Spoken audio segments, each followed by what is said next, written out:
வணக்கம். ஒரு குட்டி vlog பார்க்கலாமா?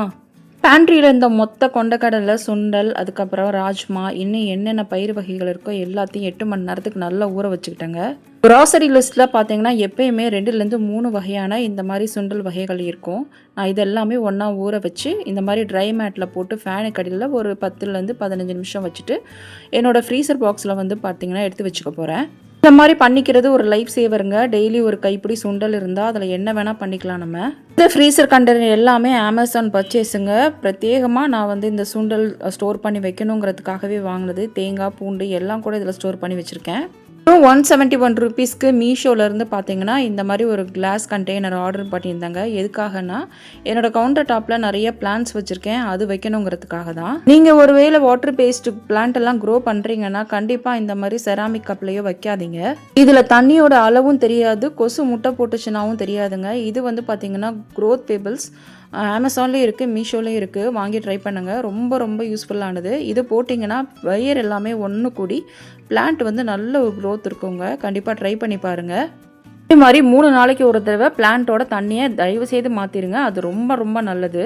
வீட்டை க்ளீன் பண்ணியாச்சு, சமையல் வேலை முடிஞ்சு, வீட்டில் இருக்க சில்லற வேலை எல்லாமே முடிஞ்சுன்னா அடுத்து என்ன ஸ்நாக்ஸ் பண்ணுறது? கரெக்டு தானே? எங்கள் வீட்டிலையும் இதே மாதிரி தாங்க. பசங்க பேன் கேக் கேட்டாங்க. ரொம்ப திக்காக இருக்க பேன் கேக் பேட்டரை விட இந்த மாதிரி கொஞ்சம் ரன்னியாக இருக்க பேட்டர் பார்த்திங்கன்னா ரொம்ப பர்ஃபெக்டாக வருதுங்க. ஊத்தப்பம் பேனில் தான் போடுறேன். ரொம்ப ரொம்ப டேஸ்டியாக இருந்தது.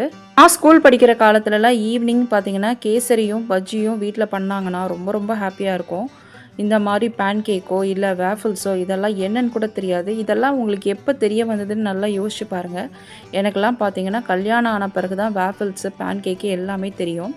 இது பார்த்திங்கன்னா நல்லா வெந்துருச்சுங்க. இந்த மாதிரி பபிள்ஸ் வந்து ஓரளவுக்கு குக் ஆன பிறகு திருப்பி போட்டால் ரொம்ப ரொம்ப டேஸ்டியான பேன் கேக் ரெடி ஆகிடும். பேன் கேக் பேட்டரில் கண்டிப்பாக நீங்கள் வந்து வெனிலா எசன்ஸோட கொஞ்சமாக வந்து பைனாப்பிள் எசன்ஸும் சேர்த்திங்கன்னா அந்த முட்டை வாசனை இருக்காது. ட்ரை பண்ணி பாருங்கள். நிறைய ஃப்ரூட்ஸ் இருந்தால் அது கூட சேர்த்து ட்ரை பண்ணலாங்க. நான் கொஞ்சம் கண்டென்ஸ் மில்க் சேர்த்துருக்கேன். பார்த்தீங்கன்னாவே டெக்ஸ்சர் எவ்வளோ ஃப்ளஃபியாக இருக்குது பார்த்தீங்களா? ஃப்ரீசர் பண்ண சுண்டல் ஐட்டம்லேருந்து இன்றைக்கி பச்சை பயிறு மட்டும் ஒரு கைப்பிடி எடுத்து அதை எல்லா பருப்போடையும் ஊற போட்டு அடை தோசை மாதிரி தாங்க பண்ணிக்க போகிறேன். அரைக்கும்போது கண்டிப்பாக கொஞ்சம் சோம்பும் கூட நல்லா 4-5 பல்லு பூண்டும் சேர்த்துக்கோங்க. ஸோ தட் பார்த்திங்கன்னா இது வந்து கேஸ்ட்ரிக் பிரச்சனை கொண்டு வராது. வாழைப்பூ, முருங்கைக்கீரைலாம் போட்டு அடை பண்ணுவாங்க. அதுவுமே இன்னுமே சூப்பராக நல்ல வாசனையாகவும் ரொம்ப ஹெல்த்தியாகவும் இருக்குங்க. என்ன பண்ணுறது, இந்த குட்டி பசங்க அதெல்லாம் சாப்பிட்றது கிடையாது. தக்காளி தொக்கு, நிறைய தக்காளியும் கொஞ்சம் வெங்காயமும் அரைச்சி போட்டு பண்ணியிருக்கேன்.